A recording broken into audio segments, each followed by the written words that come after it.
Je jure de consacrer toutes mes forces au bien du peuple gabonais en vue d'assurer son bien-être et de le préserver de tout dommage, de respecter et de défendre la Constitution et l'État de droit, de remplir consciencieusement les devoirs de ma charge et d'être juste envers tous, je le jure.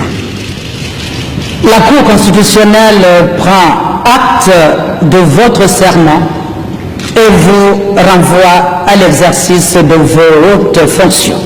Ali Bongo Ondimba, investi ce 27 septembre en qualité de président de la République gabonaise, chef de l'État. La main gauche posée sur la Constitution et la droite levée, face au drapeau gabonais, il a solennellement prêté serment pour un deuxième septennat devant la présidente de la Cour constitutionnelle et un parterre riche en invités au sein du palais présidentiel. Parmi ces derniers, ses homologues africains, les chefs d'État du Niger, du Mali, du Togo, de Sao Tomé et Principe, venus prendre part à cette cérémonie d'investiture et féliciter le président réélu. Plusieurs pays, amis et frères du Gabon, ont également effectué le déplacement, tels que le Maroc, la Centrafrique, le Rwanda, la République démocratique du Congo, le Cameroun, le Congo-Brazza, la Côte d'Ivoire, la Guinée équatoriale, le Tchad, le Sénégal, mais aussi des représentants d'organisations internationales qui se sont succédés sur l'estrade pour le congratuler. Les institutions nationales n'étaient pas en reste, qu'il s'agisse entre autres du Sénat, de l'Assemblée nationale ou des membres du gouvernement, tous ont répondu présent. Quelques candidats malheureux à la présidentielle y ont également pris part, faisant ainsi preuve de fair play et ont tenu à encourager le chef de l'État. Un cocktail a mis un terme à cette audience de prestation de serment du président de la République, chef de l'État, Ali Bongo Ondimba. Les valeurs dans le consensus pour une ère nouvelle, plus protecteur et prospère, les mots du chef de l'État Ali Bongo Ondimba à l'occasion de sa prestation de serment ont été pleins de symboles. Le président de la République s'est dit conscient du défi politique qui l'attend et s'engage à maintenir et garantir l'héritage légué par ses prédécesseurs. Aussi est-il du devoir du président de la République élu que je suis de veiller à l'ancrage et à la sauvegarde de ces valeurs que nous avons choisi et qui fondent la société tout en marquant notre ouverture au monde et au progrès. Devant plus de 600 invités, dont des chefs d'État africains, 4 au total et plusieurs délégations africaines, le président réélu s'est montré encore ouvert au dialogue national, faisant référence aux valeurs africaines. Nous devons régler nos problèmes entre Gabonais, au Gabon, et au besoin avec l'aide de nos frères africains. Pour ce nouveau septennat, Ali Bongo Ondimba, le président de tous les Gabonais, a-t-il dit devant quelques candidats à la présidentielle, veut une nation encore plus forte et pour y parvenir, il faudra moderniser et refonder la constitution du pays. Dans le cadre de la consolidation de notre démocratie et de l'état de droit, il est plus que jamais devenu nécessaire, et vous en conviendrez avec moi, de mener une véritable réflexion devant aboutir à des réformes constitutionnelles ambitieuses et courageuses.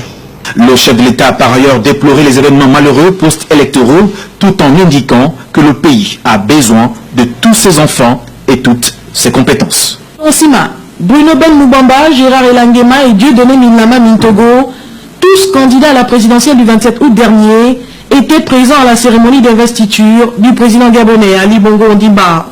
Un signal fort qui laisse présager l'apaisement, le dialogue, voire l'union des forces pour le seul bien de la nation gabonaise. Au lendemain de sa réélection, Ali Bongo Ondimba n'a de cesse d'appeler la classe politique de l'opposition sur la table de discussion afin d'aplanir les clivages pour construire le Gabon loin des violences, de la haine et la division. Visiblement, seuls Donsima, Ben Moubamba, Elangema et Minlama Mintogo ont pris de la hauteur en affichant un comportement patriotique, lequel voudrait que chaque citoyen mette de côté ses intérêts au profit de ceux de la nation. Au moment où le président de la République, chef de l'État, appelle les Gabonais à s'unir pour bâtir un pays fort, il serait difficile de comprendre pourquoi ceux qui prétendent incarner le changement pour un Gabon meilleur refusent de saisir la main tendue par Ali Bongo pour changer ensemble. Dans tous les cas, pour ce nouveau septennat, les enjeux sont importants et nombreux. Seul le vrai patriote épris de paix prendront la mesure du challenge pour le Gabon d'abord. Pays organisé. Ali Bongo Ondimba, dans son discours d'investiture à la présidence de la République du Gabon, convie les citoyens du pays à veiller comme lui à l'ancrage des valeurs bantoues sauvegardées tout en marchant vers la mondialisation. Mes chers compatriotes, notre pays traverse une période préoccupante de son histoire. Chacun de nous doit pouvoir prendre conscience des difficultés économiques et sociales que nous traversons et des défis politiques que nous avons à relever tous ensemble.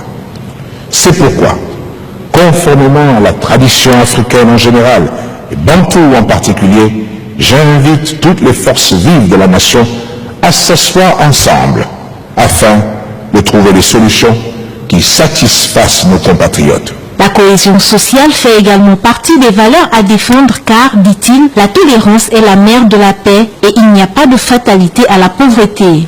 Cette victoire du peuple gabonais m'oblige et me lie à œuvrer avec détermination pour garantir la cohésion sociale et assurer le développement harmonieux et durable de notre pays. Nous devons nous ressaisir et nous garder d'entretenir ces mots qui malmènent notre vivre ensemble. Vous pouvez compter sur moi pour faire disparaître toutes ces attitudes négatives, pour laisser place au respect de l'autre. Le programme d'égalité des chances proposé par le président de la République du Gabon ambitionne réduire les inégalités dans le tissu social. C'est ce sens que j'engagerai le gouvernement que je nommerai dans les prochains jours afin qu'il propose aux Gabonaises et aux Gabonais qui ont manifesté leur impatience des mesures concrètes pour améliorer leur bien-être et vivre dans un environnement sain et propice à leur épanouissement.